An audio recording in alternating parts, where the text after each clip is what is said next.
Introduction to India's foreign policy is our first chapter. In fact, I would like to give a broad outline of everything about the foreign policy. Various aspects are involved in it. And this is also very important in the exam point of view, because that broader perspective is very important in answering many of these questions these days. In fact, there are many subtopics within that. For example, in the introduction, I would like to talk about the objectives of Nehruvian foreign policy and its relevance today. It's a very important aspect. Similarly, the basic principles of our foreign policy, and are we sticking to this foreign policy even today?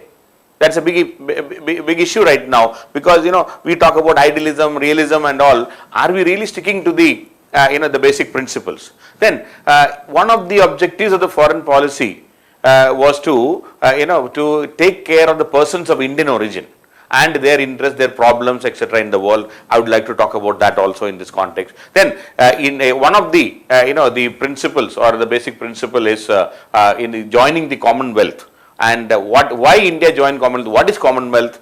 Then the concept of colonialism, imperialism, neo-colonialism, etc. I would like to discuss that. Then nuclear disarmament is a big issue. Right from the beginning, Nehru was in the forefront for the nuclear disarmament. And then what is our present position about the nuclear disarmament? Then how the foreign policy has evolved from an idealism to some sort of a realism today. And some of the salient features of the present day foreign policy. Then strategic partnership, Cold War, end of the Cold War, the present world order, Panchsheel, Bantam Conference, Gujarat Doctrine. These are some of the basic aspects, and in the introductory chapter, I would like to discuss all these things.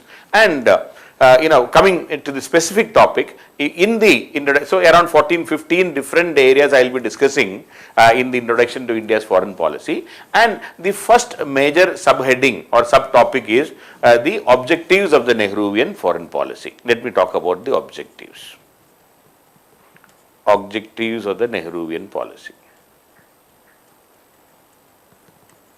And the discussion here is it relevant even today? I mean, Nehruvian foreign policy was there, and is it relevant? That is the next question, because many a times the question mark is, we are talking about what we started almost 70 years before. Is it relevant today? That is the question. So first of all, foreign policy. What do you mean by foreign policy in the first place? Foreign policy refers to the sum total of principles, interests and objectives which a country promotes while interacting with other countries. The principles, the interests and the objectives which a country promote while interacting with other countries. And there is, there can be certain basic features, but it is not a fixed concept. It will change as society evolves, as the relationship within the countries evolve. The foreign policy objectives and principles will definitely change. It is not a fixed concept. There is no doubt regarding that. But the thrust of the foreign policy, when it changes, especially in the changing world order. See, when after the pandemic, after the corona pandemic, the objectives of the foreign policy, and even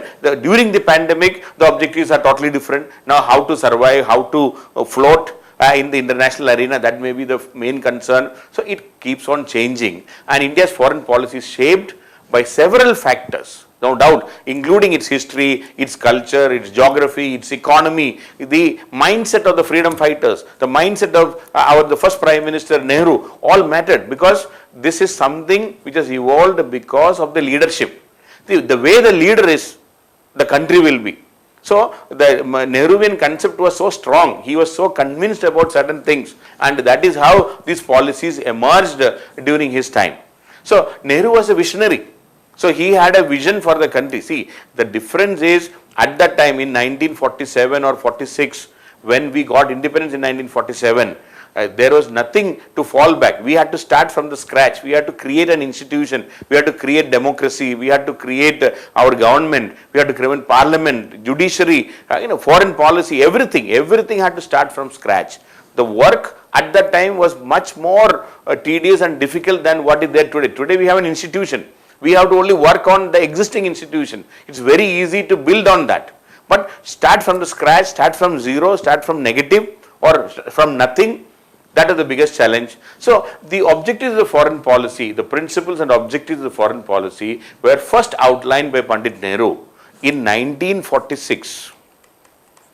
In 1946, in a broadcast to the nation through All India Radio. In those days, There was no other medium in which we could communicate. Even the Nehru, then Mahatma Gandhi, all these major leaders, main leaders used to communicate to the people through All India Radio. So the broadcast to the nation in 1946.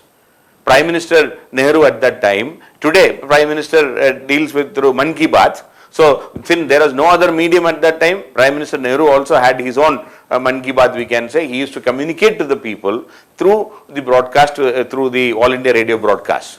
And he talked about 5 principles and objectives of the foreign policy.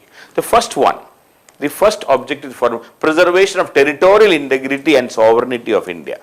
Preservation of territorial integrity and sovereignty of India.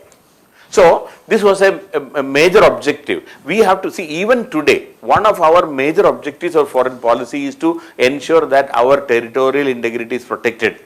Jammu and Kashmir or the various, the northeastern states. We want to protect our country and the state, even the districts from any aggression from Pakistan, any aggression from China. Even today we are pursuing it very seriously. So even the cross-border terrorism is a major concern for us. So preserving our territorial integrity and sovereignty is an objective even today. That was an objective right from the beginning. When India was formed, the boundaries were not very clear. British India, the Britishers withdrew from India, and the independent India had to protect the borders. So one major objective was preservation of territorial integrity and sovereignty of it. Second was promotion of international peace. See, Nehruvian objective was promotion of international peace. International peace. See, Nehru was an international leader. He was the leader of the third world. He was the leader of the colonies. I mean, the countries who were coming out of the colonies in Asia as well as in Africa. He always spoke on behalf of Asia and Africa. So he had a larger world vision, a larger vision about the humanity. He wanted to fight against racialism. He wanted to fight against imperialism. He wanted to fight against colonialism. So he was a global leader. And moreover, in 1946, when he came out with the objective, please remember,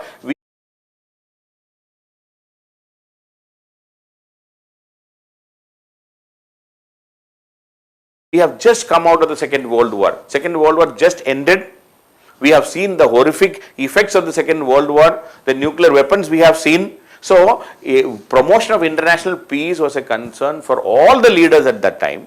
Since Nehru was a global leader, an international leader, and a leader of great repute, and a spokesperson of the third world countries, he had always international peace in mind.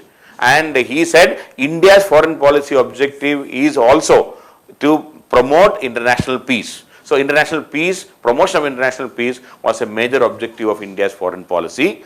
And third foreign policy objective. Now coming to the third foreign policy objective. So one is preservation of territorial integrity and sovereignty. Number 2, promotion of international peace.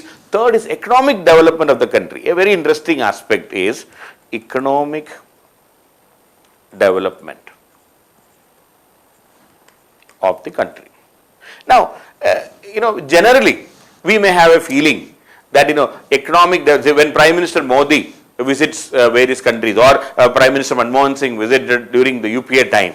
So, even any future leader also, any leader who comes up, see,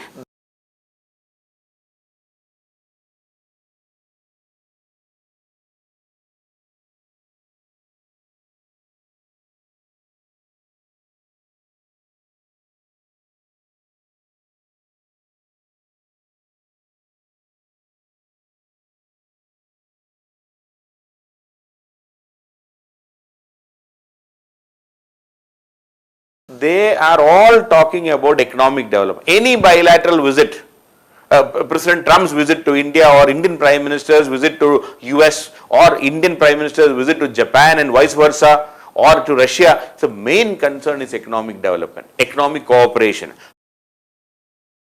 How to increase our bilateral trade, how to balance, or how to increase our export and minimize or rather how to cooperate and collaborate in the export-import business. So that is a major concern for all the leaders right now. But what I am trying to say is that this is not a new concept. It's not something we have invented in the 21st century or after the economic liberalization. It's not a concept of economic liberalization alone. Even Prime Minister Nehru talked about economic development of the country as a major objective of our foreign policy.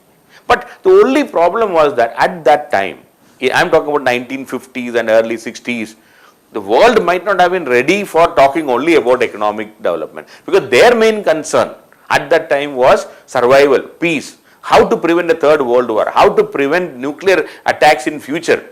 So their main discourse, the main discussion would have been about how to prevent war. They were talking about military alliances at that time. The Cold War was on at that time. The NATO alliance was created, non-aligned movement discussion was going on, Warsaw Pact was happening. So their main concern was survival, not economic development maybe. Because of that, we could not do much, or rather the progress in the economic development of the country as a major objective foreign policy might not have been working that beautifully at that time, because the rest of the world was not ready for talking about economic development the way. See, today, a simple thing, during the corona pandemic, world may not be talking much about the bilateral trade. We will be only talking about how to prevent this disease from spreading and how to minimize the death, because we are busy controlling the death, busy controlling the spread of the pandemic. And during this time, we may not be talking about economic growth as such. We are not worried about economic growth. We are more worried about a larger problem, that is the pandemic. So economic development of the country was a major objective even for Nehru. Even today it is an objective. Today it is more. Most of our discussions are economic development. Business delegations are traveling along with the prime ministers and presidents for bilateral visits only to promote the economic interest of the country. So third objective is economic development of the country. The fourth objective, a very interesting thing again, protection of interests of people of Indian origin abroad. People of Indian origin abroad. Protection of interests of people of Indian origin abroad. See, in fact, India during the colonial time, many Indians traveled across the world as a part of the colonial policy, and also in pursuance of larger interest of or economic interest for better jobs, better opportunities, Indians traveled across the world. So many countries, or not only the developed world, even the developing countries, in Fiji, in Caribbean islands, in Africa, in Hong Kong, in East Asian countries, many East Asian countries, in Malaysia, in Singapore. So Indians, Sri Lanka, Indians were taken by Britishers and other colonial masters for work, and many Indians got settled in various parts of the world. Now, when India got independence, Prime Minister Nehru knew that we as an independent country should take responsibility of the welfare of these people also. We should protect them. Their interests should be protected. See, if they are butchered, or if they are racially discriminated, if their economic interests are not taken care, naturally they may even think of coming back to India. It may be an economic burden for India also. So, as a part of our policy and the objective, the protection of interests of people of Indian origin who migrated from India during the British time, we were very much concerned. Nehru wanted to ensure that their interests are protected. Even today, when you look back, when there is a pandemic, or when there is a problem, when there is an economic crisis, or if there is a war like situation in West Asia, India is always worried about people of Indian origin, and we would like to protect them. Even today, if something goes wrong, we would like to bring them back to the country or protect them. So this is part of our foreign policy even today. Though even today, India's one of the objectives of the Indian foreign policy is protection of people of Indian origin abroad, no doubt. And the fifth is freedom of dependent people. Freedom of dependent people and elimination of racial discrimination. Elimination of racial discrimination. And see, in fact, we are talking about 1946. This broadcast to the nation was in 1946. Nehru talked about that. Even today, there may not be many dependent people because decolonization has already happened in the 1950s and 60s across the world. But racial discrimination continues even today. But At that time, the racial discrimination was much more than what is there today. Today, the degree of racial discrimination may be less. There may not be many dependent people, but even today, the issues of imperialism, the issues of the big countries and the developed countries trying to control the developing countries, the neo-colonialism or neo-imperialism, what we call, the modern ways of, new ways of controlling the developing countries and their resources are still continuing. So, as a part of our foreign policy objective, we would like to ensure that the world is free and no people are subjugated to any undue pressure or their resources are not being manipulated by the developed countries. India is a major spokesperson for all these countries. So, India is a spokesperson for South Asia.